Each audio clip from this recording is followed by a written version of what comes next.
उपन्यास फैसला अध्याय 11। सौम्या अपने मम्मी पापा के साथ अपने मायके आती है। वह घर तो आ चुकी थी पर उसका मन अभी भी उसके ससुराल में ही था। वह रात दिन इसी उधेड़-बुन में थी कि इस शादी के लिए अपनी सहमति देकर उसने कुछ गलत तो नहीं किया। वो कभी वरुण के बारे में सोचती तो कभी अंकित के बारे में, तो कभी उससे किए गए अपने वादे के बारे में। रात का वक्त था। वह अपनी बिस्तर पर लेटी हुई थी पर उसकी आंखों से नींद गायब थी। वह कभी दायां करवट लेती तो कभी बायां।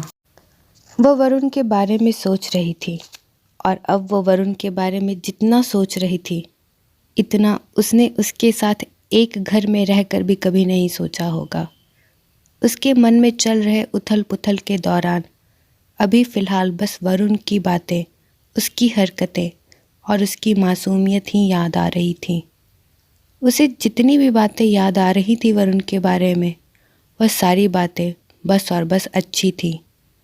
उसे ध्यान आया कि वरुण में कुछ बुरा था ही नहीं और यह सब शायद इसलिए था क्योंकि वरुण ने हमेशा सौम्या के साथ अच्छा व्यवहार ही किया था। वरुण ने हमेशा सौम्या को हंसाने और खुश रखने की ही कोशिश की थी। सौम्या सोचने लगती है कैसे वरुण उसकी छोटी छोटी बातों पर भी गौर करता है और कितने ध्यान से ही हमेशा उसे सुनता है। सौम्या याद करती है कैसे एक दिन वो और वरुण लॉन में बैठे चाय पीते हुए बातें कर रहे थे और सौम्या वरुण को यूं ही बताती है कि उसे चित्रकारी में कितनी रुचि है। सौम्या ने तो यूं ही बातों बातों में यह बात कह दी थी पर अगले ही दिन वरुण बहुत प्रकार के रंग और अलग अलग साइज़ के कैनवस लेकर बाजार से आ गया और सौम्या से कहने लगा, भाभी अब आप घर पर कभी उबेंगी नहीं, देखिए आपके लिए क्या क्या लेकर आया हूँ। सौम्या को याद है कि वरुण के उस व्यवहार और उन रंगों और कैनवसों ने उसे कितना खुश कर दिया था। फिर एक दिन वो गोलगप्पे खाने वाली बात, वो बाइक पर घूमने वाली बात, फिर वो अंकित के साथ मिलकर सौम्या के बर्थडे के सरप्राइज़ की योजना करने वाली बात और भी न जाने कितनी सारी बातें। आज सौम्या को वो सारी छोटी मोटी घटनाएं याद आ रही थी जो उससे और वरुण से संबंधित थी। वह उन सारी घटनाओं को आज जिस तरह से सोच रही थी, याद कर रही थी, उसने उस तरह से इन चीज़ों को पहले कभी नहीं सोचा था।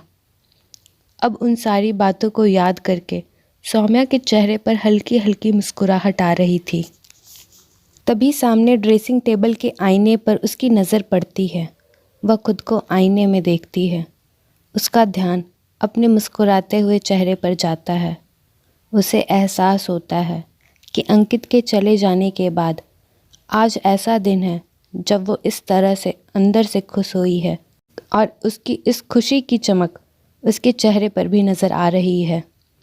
अपने इस एहसास से रूबरू होने के साथ ही उसे लगने लगता है कि उसके और वरुण के विवाह का प्रस्ताव और उसकी खुद की इसके लिए दी गई सहमति दोनों ही उसके बेहतर कल की तरफ इशारा कर रही हैं। उसे लगता है कि अब समय आ गया है मन में चल रहे उधेड़-बुन से बाहर निकलने का और विवाह के इस फैसले को अपने मन में अपनी स्वीकृति देने का। वो इस बात को लेकर अब कोई और संशय नहीं रखना चाहती थी कि यह सही या गलत है। उसने अपने मन में निश्चय कर लिया था अपने और वरुण के इस रिश्ते को नया नाम देने और उसे सच्चे मन से निभाने का। सौम्या ने फैसला कर लिया था वरुण से विवाह करने का।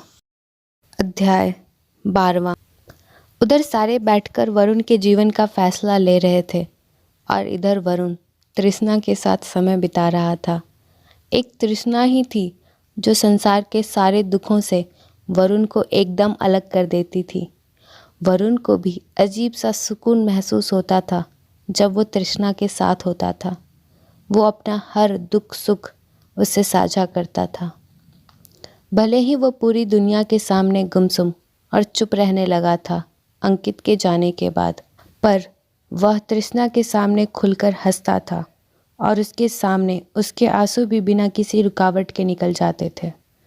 तृष्णा भी वरुण को जितना समझती थी शायद ही कोई और समझता था। तृष्णा उसकी आंखों में देखकर उसके मन का हाल जान जाती थी। दोनों का हाल कुछ यूँ था कि अगर वो दोनों एक दूसरे को एक दिन के लिए भी ना देखें या बात करें तो दोनों को नींद नहीं आती थी। बहुत चाहते थे दोनों एक दूसरे को। फिलहाल दोनों अपने ही शहर के एक पहाड़ पर घूमने आए थे। तृष्णा ने ही उसे बुलाया था, यह कहकर कि उसे कुछ बहुत ज़रूरी बातें करनी है वरुण से। दोनों पहाड़ की चोटी पर बैठकर नीचे पूरे शहर को निहार रहे थे। तृष्णा कुछ इधर उधर की बातें कर रही थी और वरुण चुपचाप उसके कंधे पर अपना सर रखकर नीचे छोटे छोटे से दिखाई देने वाले घरों और पेड़ों को देखे जा रहा था। उसका ध्यान तृष्णा की बातों पर ज़्यादा नहीं था और ना ही वो कुछ सोच रहा था। वो बस शांत होकर अपने बड़े से शहर को छोटे से रूप में मदहोश होकर देखे जा रहा था। तभी तृष्णा उसे हिलाते हुए कहती है, वरुण, वरुण, क्या तुम मुझे सुन रहे हो? वरुण, क्या तुम सुन रहे हो मेरी बात? अपने कंधे को उसके सर से हटाते हुए सचेत होता वरुण पूछता है, हाँ बोलो ना, क्या कह रही थी? तृष्णा, वरुण, कल मम्मी कह रही थी कि किसी और लड़के और उसके परिवार वालों ने मुझसे शादी करने में दिलचस्पी दिखाई है। वरुण उसे चिढ़ाते हुए कहता है, तुम अपनी माँ को कह क्यों नहीं देती कि तुमने शादी कर ली है अपने पसंद के लड़के से?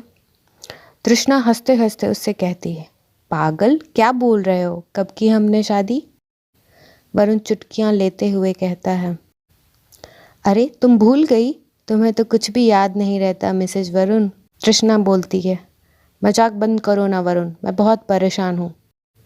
वरुण, मैं मजाक नहीं कर रहा तृष्णा, जब तुम्हें पहली बार देखा था तभी ये निश्चय कर लिया था कि तुमसे ही शादी करूँगा। तृष्णा उसकी बातें सुनकर भावुक हो उसके गले लग जाती है। वरुण फिर कहता है, अच्छा ये बताओ, जिस लड़के की बात तुम्हारी मम्मी कर रही थी क्या तुम उसे जानती हो? तृष्णा, हाँ, बहुत ज़्यादा तो नहीं पर जानती ज़रूर हूँ। मेरे पापा और उसके पापा स्कूल में साथ में थे और वो लोग लखनऊ के रहने वाले हैं। उनका वहाँ अपना बिजनेस है।